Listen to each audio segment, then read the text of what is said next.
जय मां दंतेश्वरी। अब से कुछ देर पहले मुझे दंतेश्वरी माता मंदिर में देवी का दर्शन करना और मां के आशीर्वाद लेने का सौभाग्य मिला। मैं महाराजा प्रवीर चंद्र भजदेव जी को भी पुनः अपने श्रद्धा सुमन अर्पित करता हूं। मैं जब भी बस्तर आया हूं, जगदलपुर आया हूं, आप सभी साथियों ने हर बार इतना प्यार दिया है, इतने आशीर्वाद दिए हैं।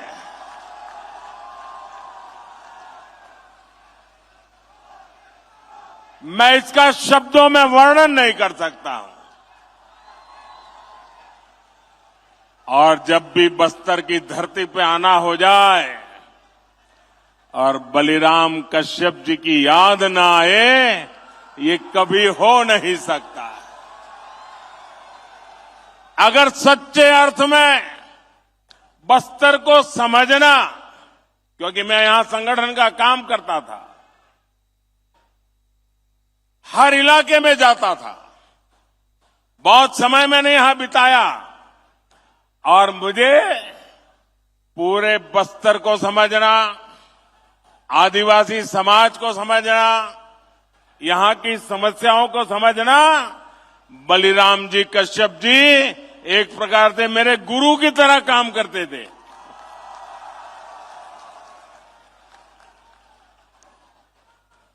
साथियों, मेरा निरंतर प्रयास है कि आपके इस आशीर्वाद को यहां का विकास करके लौटाऊं, दिन रात परिश्रम करके आपकी सेवा करके ये कर्ज मैं चुका सकूं।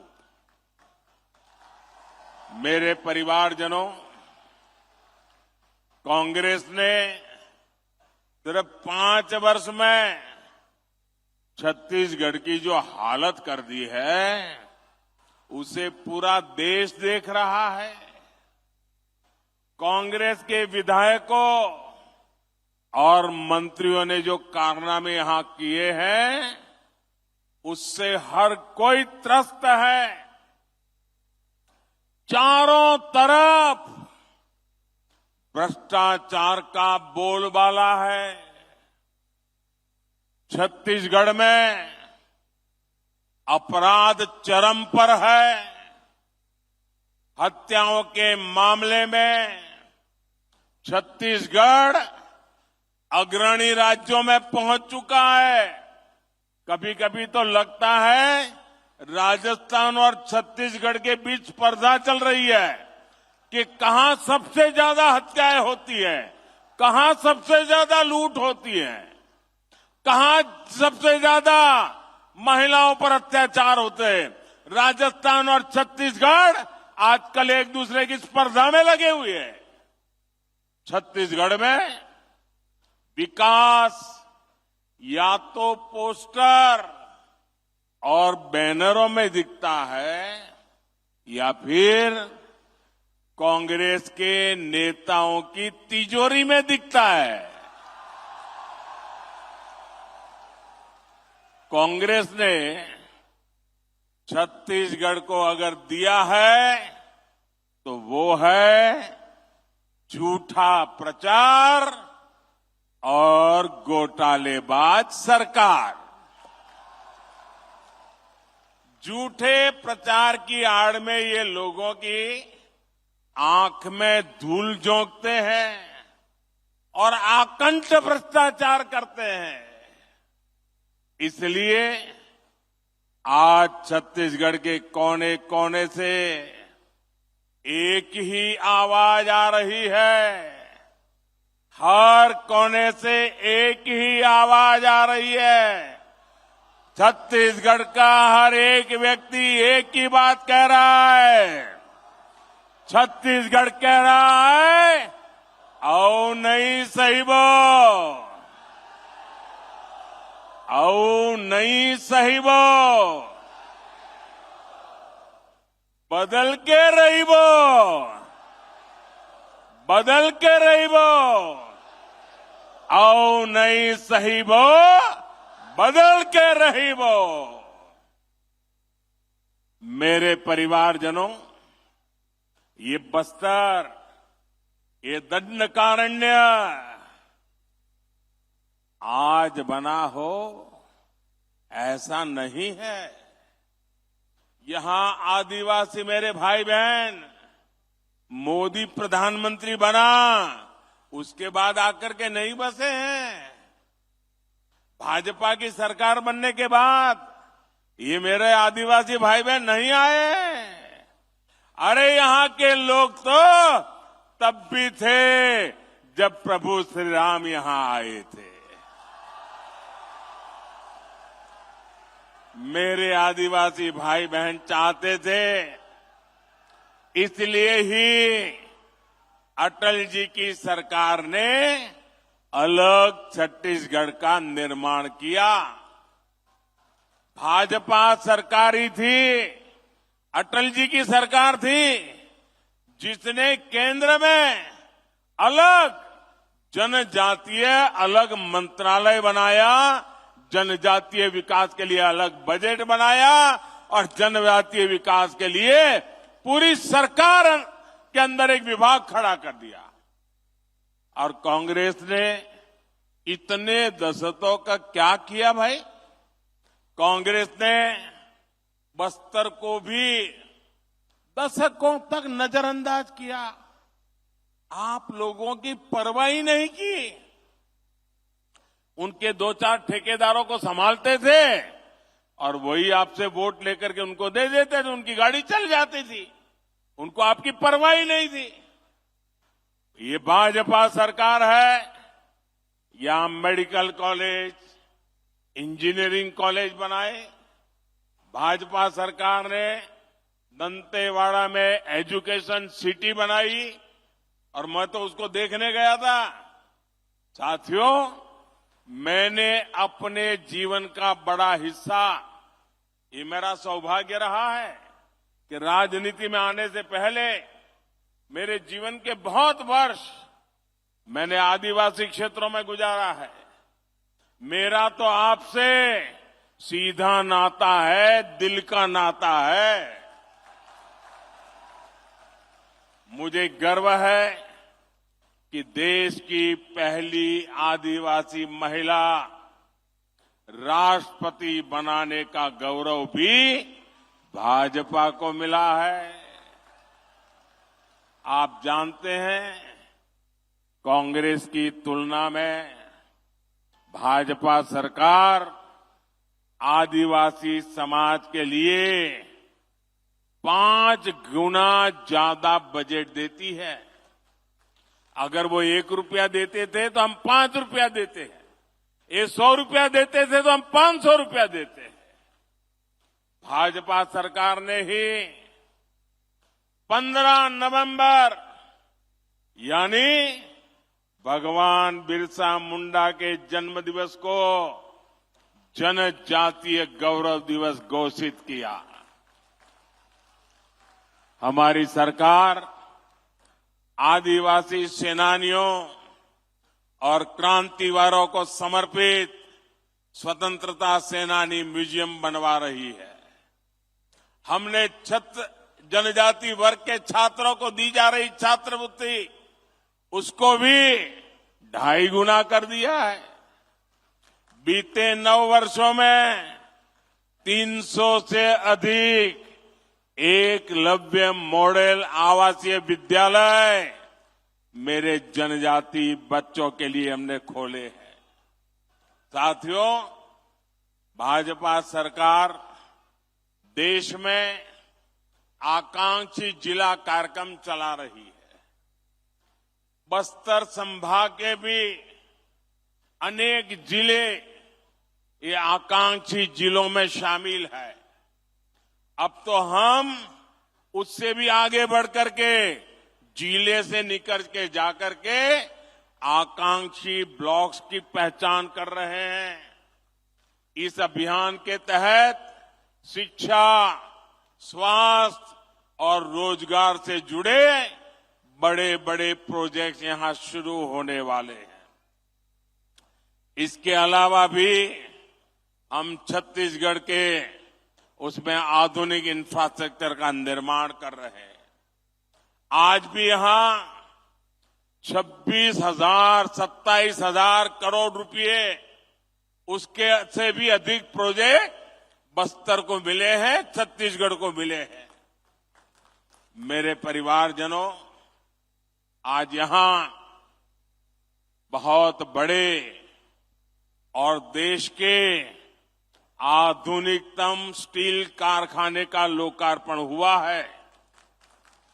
आप मुझे बताइए, आपको गर्व हो रहा है कि नहीं हो रहा है?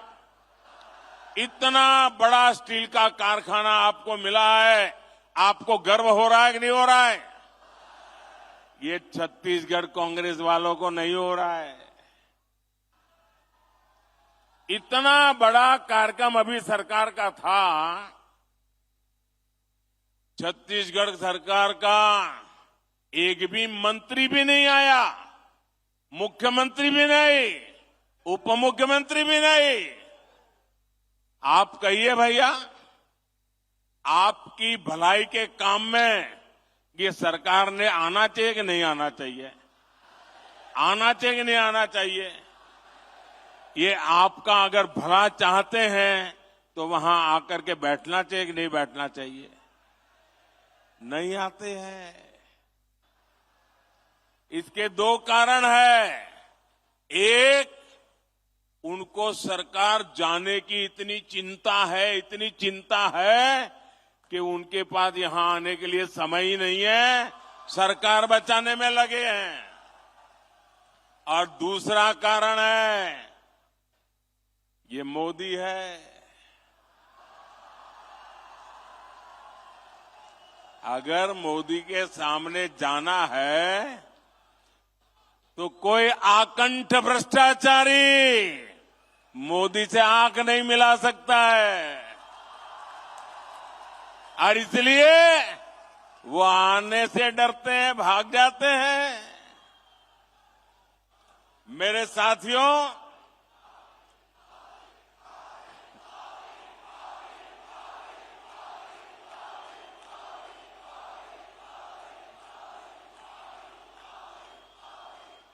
ये स्टील का कारखाना, मुझे याद है हमारे बलिराम जी कश्यप उस जमाने से हमें क्या करते थे।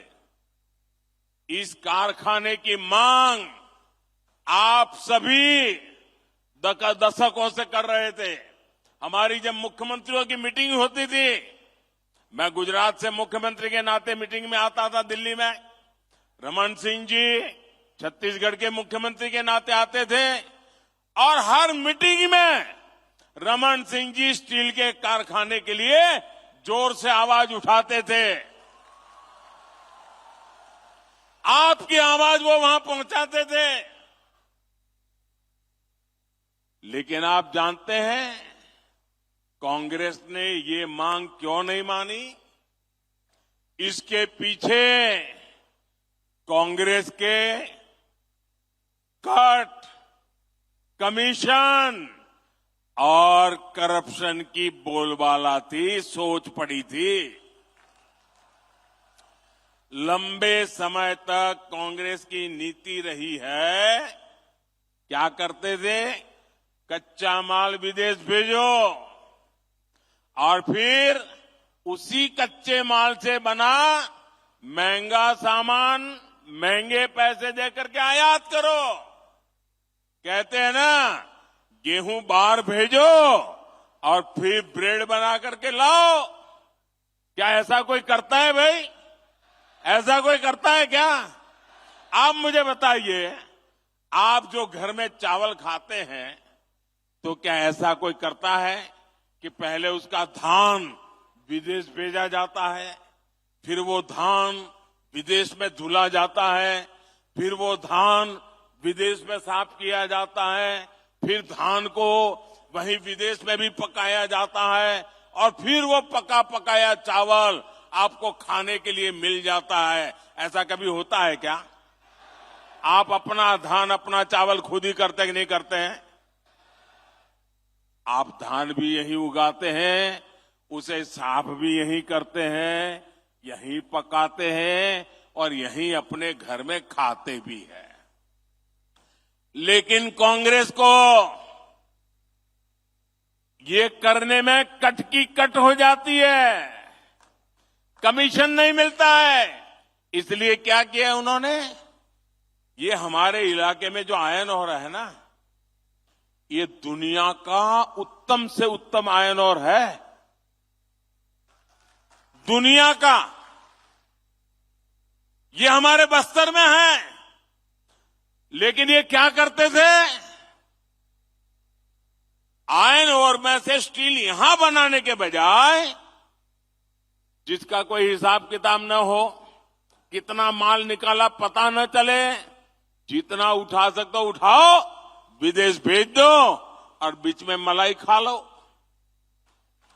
कोई भी सरकार होती तो उसकी प्राथमिकता होती कि यहां बस्तर में ही स्टील का कारखाना लगाए।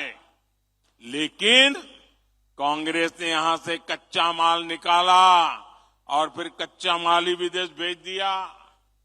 इसमें कांग्रेस के नेताओं ने कमाया, यहां के नौजवानों को कुछ नहीं मिला।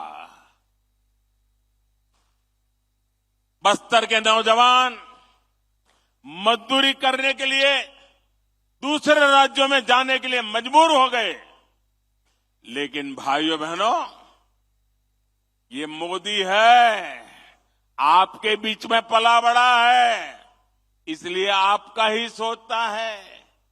गरीब की चिंता, गरीब के हित, यही मोदी के दिमाग में भरा पड़ा रहता है। इसलिए हमने दिल्ली में, मुझे आपने सेवा करने का मौका दिया, हमने बस्तर में स्टील कारखाने का काम तेजी से पूरा करवाया। भाजपा सरकार ने लगभग 24,000 करोड़ रुपए स्टील के कारखाने पर लगाए। इससे इस क्षेत्र के 50-55 हजार साथियों को रोजगार मिलना तय हुआ है। सरकार ने यह भी तय किया है कि स्टील की जो प्लांट की क्षमता है उसको और बढ़ाना है, मुझे और पूंजी लगानी है ताकि ज्यादा लोगों को काम मिले। यानी स्टील प्लांट पर अब जी हजारों करोड़ रुपयों का और निवेश होने वाला है। और जब ज्यादा निवेश होगा और बड़ा कारखाना होगा तो पूरे विस्तार की किस्मत और तेजी से बदलने वाली है। अब मैं आपको बताता हूं, मेरे यहां गुजरात में स्टील बनाने का एक कारखाना है। वहां तो आयरन ओर भी नहीं है, हम बाहर से लाते हैं। लेकिन स्टील कारखाना होने के कारण कार बनाने के अनेक कारखाने वहां लग गए, गाड़ियां बनाने, क्योंकि स्टील की उनको जरूरत थी, पास में ही मिल जाता था।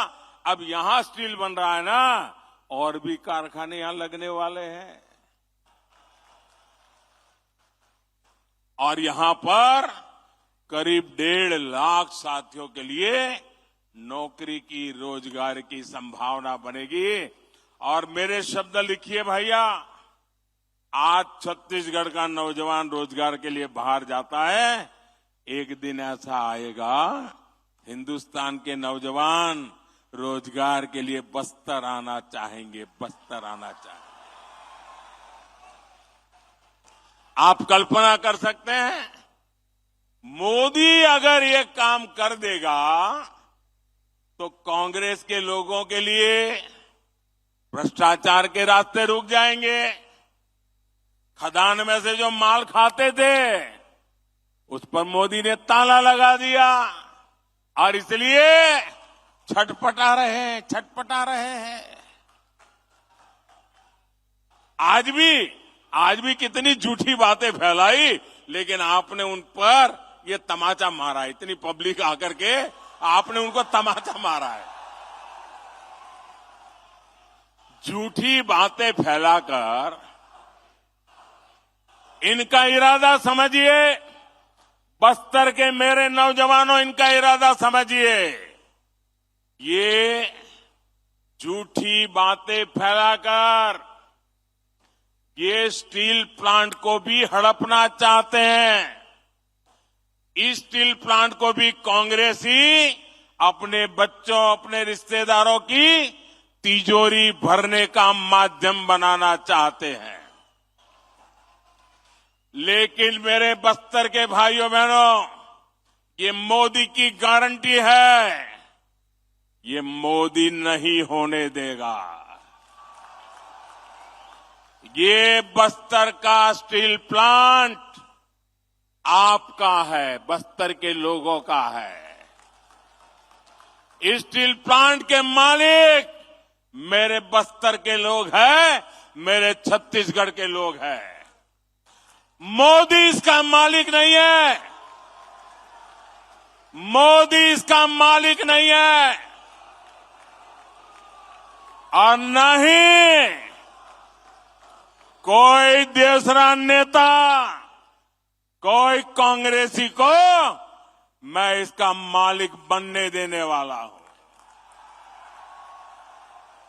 इस प्लांट के मालिक सिर्फ और सिर्फ बस्तर के मेरे भाई बहन है। ये हक आपका है, कोई आपका हक छीन नहीं सकता है।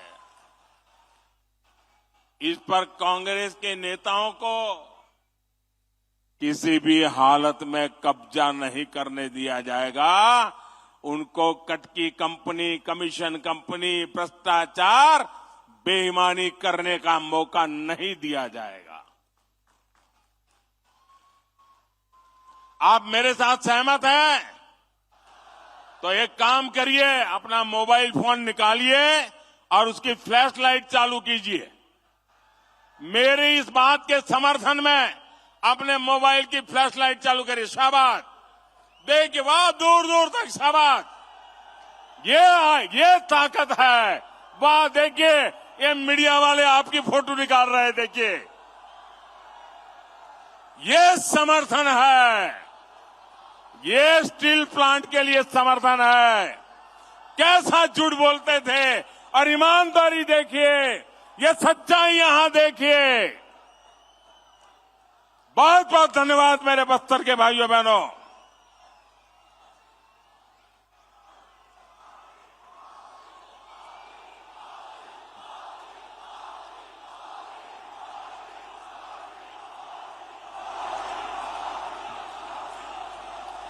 मेरे परिवारजनों, कांग्रेस का ट्रैक रिकॉर्ड दिखाता है कि उसे छत्तीसगढ़ के लोगों की परवाह नहीं है। उसकी प्राथमिकता सिर्फ और सिर्फ छत्तीसगढ़ की संपदा को लूटना है। छत्तीसगढ़ की खनिज संपदा को लूटने भी कांग्रेस ने कोई कसर नहीं छोड़ी। यहां से जो भी खनिज निकलता था उसका लाभ कांग्रेस के राज में यहां के नागरिकों को, नौजवानों को नहीं मिलता था। इसलिए दिल्ली में भाजपा सरकार बनने के बाद खनिज से जुड़ी नीति में हमने बड़ा बदलाव किया। हमने डिस्ट्रिक्ट मिनरल फंड बनाने का फैसला किया। यानी जो भी खनिज यहां से निकलेगा उसका एक हिस्सा आपकी मालिकी का होगा, आपके विकास के लिए होगा। ये खनिज मोदी की मालिकी की नहीं है। ये खनिज छत्तीसगढ़ की कांग्रेस सरकार की नहीं है, ये आपकी है।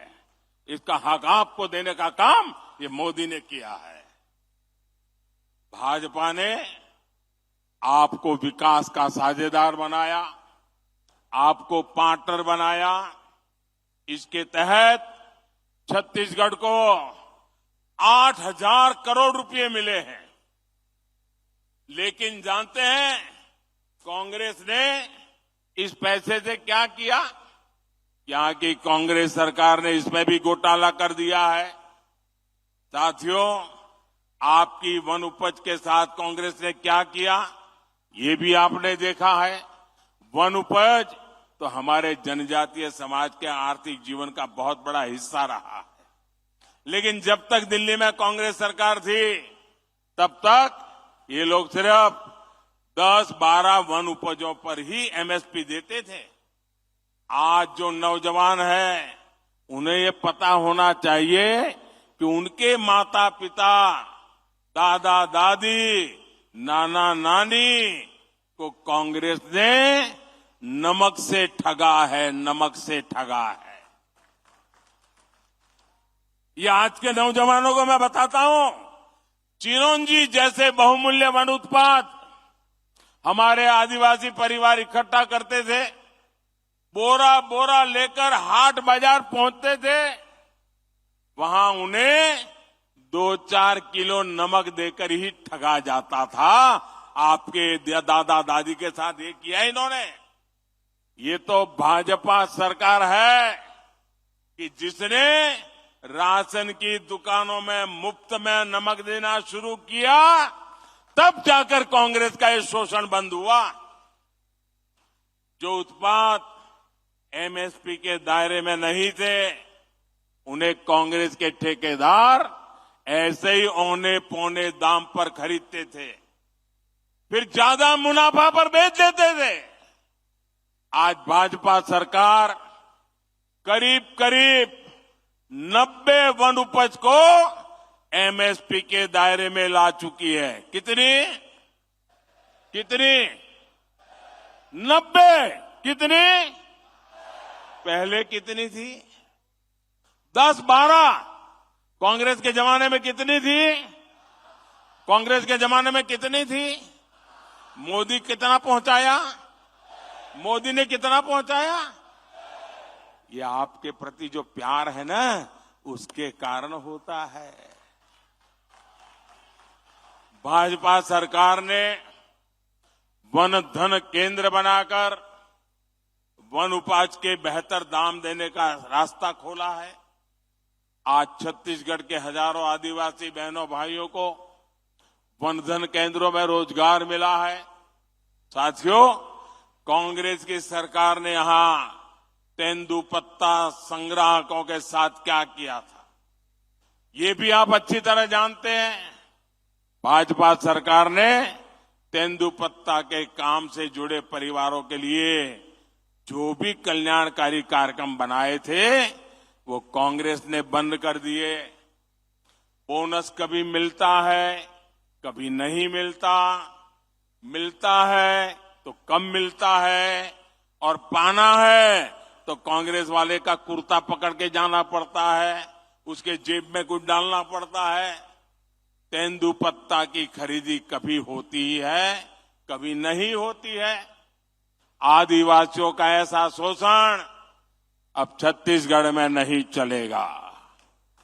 जैसे ही यहां भाजपा सरकार बनेगी, वैसे ही तेंदुपत्ता संग्राहकों के लिए के पहले की तरह ही बेहतर व्यवस्था बनाई जाएगी।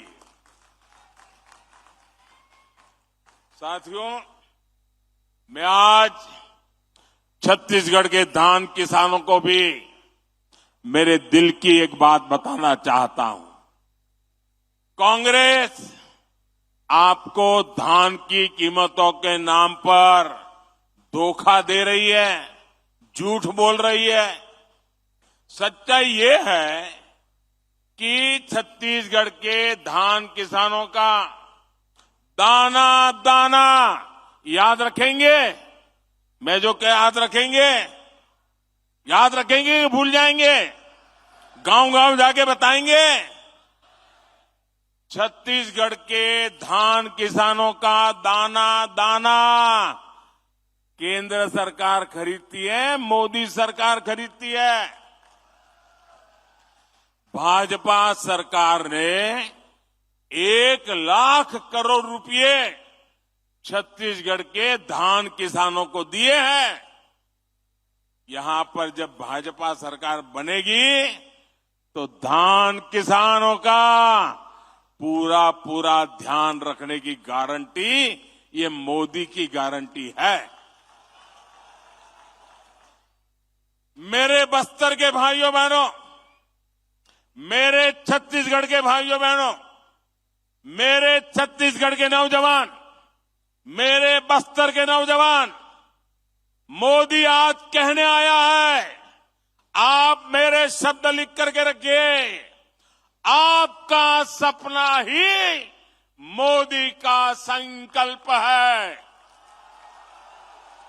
यही मोदी की गारंटी है। आज बस्तर सहित पूरे देश में आयुष्मान भारत योजना के तहत हेल्थ एंड वेलनेस सेंटर बने हैं। मकसद ये है कि दूर सुदूर की मेरी आदिवासी बहनों को इलाज के लिए नजदीक ही सुविधा मिले। पूरे छत्तीसगढ़ में ऐसे लगभग 6,000 अस्पताल बनाए जा चुके हैं। इनमें से 1,000 से अधिक Ayushman health and wellness centre तो सिर्फ और सिर्फ ये मेरे बस्तर संभाग में है। मोदी ने ही आपके 5 लाख रुपए तक मुफ्त इलाज का प्रबंध किया, गरीब को मुफ्त राशन की व्यवस्था की, पक्के घर का इंतजाम किया, बिजली और पाइप से पानी का प्रबंध किया, आदिवासी परिवारों के बेटे बेटियों के स्वरोजगार के लिए सरकार विशेष स्टैंड अप इंडिया योजना चला रही है। साथियों, आज मैं बस्तर के छत्तीसगढ़ के युवा साथियों को भी एक बात बताना चाहता हूं। जो पहली बार अपना वोट डालने जा रहे हैं, वो नौजवान मेरी बात सुनिए। आपको 2014 से पहले की घटनाओं के बारे में जानना जरूरी है। 2014 से पहले दिल्ली में जो सरकार थी ना, अखबारों में बड़े बड़े घोटाले छाए रहते थे। लाखों करोड़ों के घोटाले, यही खबरें होती थी और पूरी दुनिया में हमारे देश का नाम पूरी तरह बदनाम करके रखा था। 2014 में देश ने कांग्रेस की सरकार को उखाड़ फेंका और पूर्ण बहुमत की भाजपा सरकार दिल्ली में बनाई। आज घोटालों के बजाय दुनिया में भारत के गौरव की चर्चा होती है, भारत के सामर्थ्य की चर्चा होती है। आप मुझे बताइए, आज दुनिया में हिंदुस्तान का डंका बज रहा है कि नहीं बज रहा है? ऐसे नहीं, पूरी ताकत से बताइए, हिंदुस्तान का डंका बज रहा है कि नहीं बज रहा है? अमेरिका में हिंदुस्तान का डंका बज रहा है कि नहीं बज रहा है? यूरोप में हिंदुस्तान का डंका बज रहा है कि नहीं बज रहा है? जापान में हिंदुस्तान का डंका बज रहा है कि नहीं बज रहा है? सिंगापुर में हिंदुस्तान का डंका बज रहा है कि नहीं बज रहा है? आपको गौरव होता है कि नहीं होता है? आपका माथा ऊंचा होता है कि नहीं होता है? इसलिए मेरा युवा साथियों, आपको एक बात जरूर ध्यान रखनी है। आज देश के बहुत कम राज्यों में कांग्रेस की सरकारें बची हैं और एक बार जाती है ना, 25-25 साल तक वापस नहीं आती है। और इसलिए जब इनके पास सरकारें ही कम है तो लूट का माल कुछ ही जगह से लूटना पड़ता है। इसलिए जहां भी इनकी सरकार बनती है वो जम करके लूटते हैं। पूरे हिंदुस्तान में उन्होंने राजस्थान, छत्तीसगढ़ ऐसे राज्य को लूट का सबसे बड़ा खजाना बना दिया है। छत्तीसगढ़ के ही लोग मुझे बताते हैं कि कांग्रेस के हर छोटे बड़े हर नेता ने 15 साल जो तक सरकार नहीं दी ना, वो जो खाद पड़ गई थी ना, वो भी जमा करने में लग गए 5 सालों में।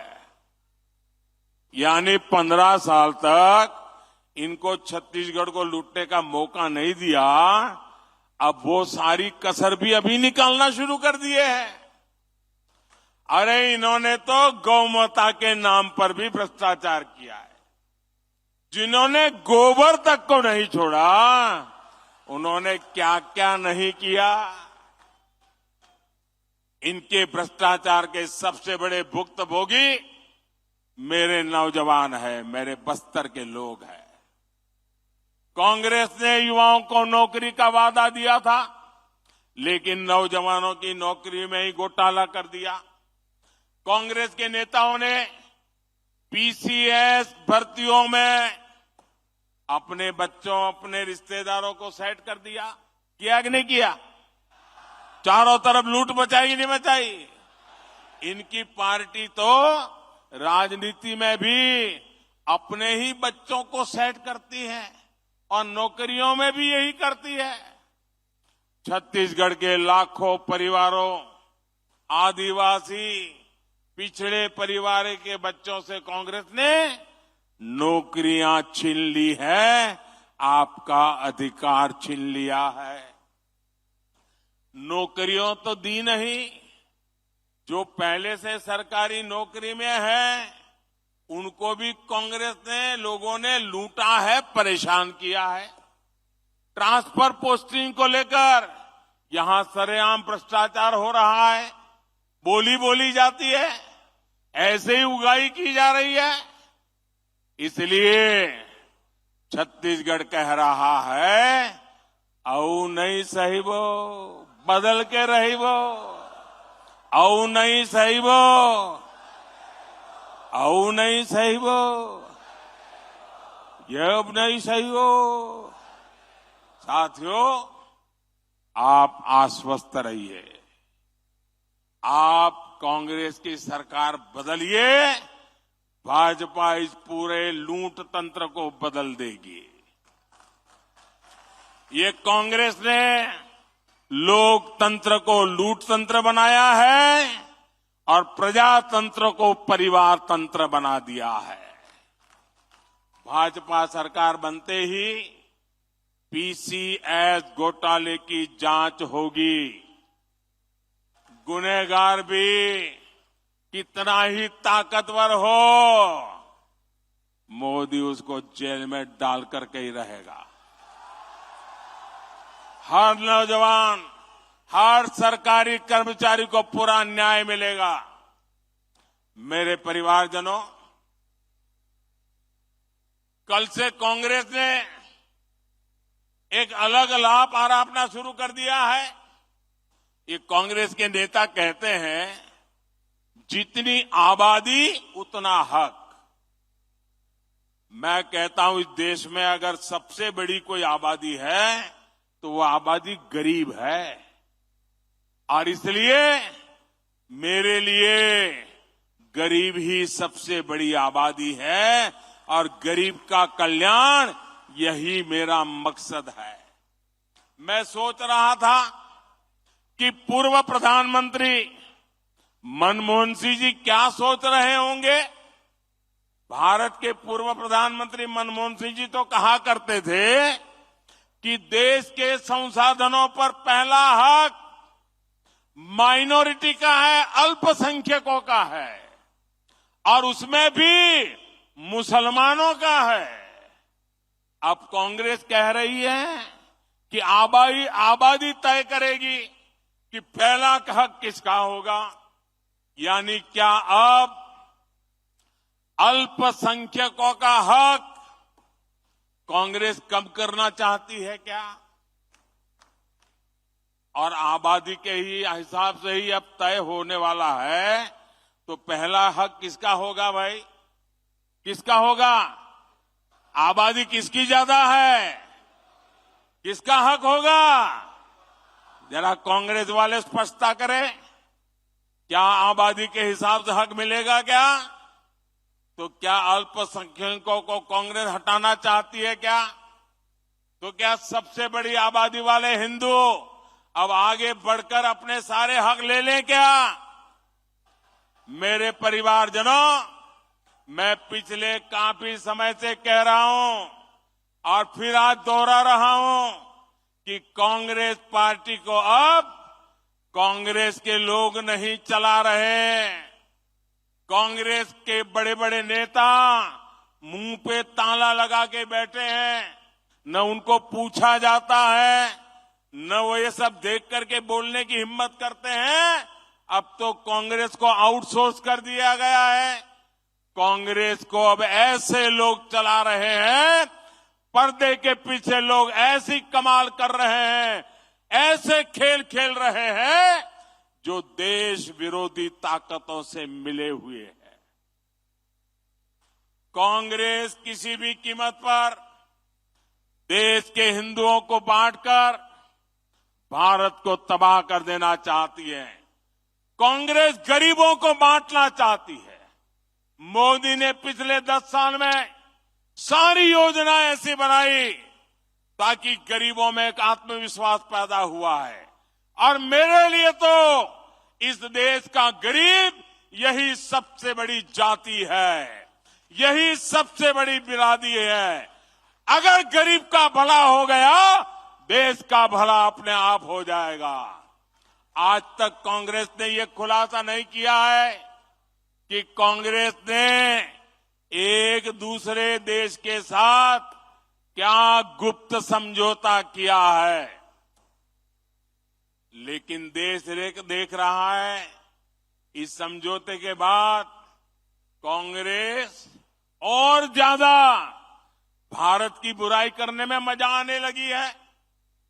भारत के अच्छी बातों को बुरी तरह पेश करने में मजा आ रही है। ऐसा लगता है जैसे उनका भारत का प्रेम ही कम होता जा रहा है। मैं सभी देशवासियों, आपको आगाह करता हूं, कांग्रेस और उसके सहयोगियों की इस नई साजिश, हमें सतर्क रहना चाहिए।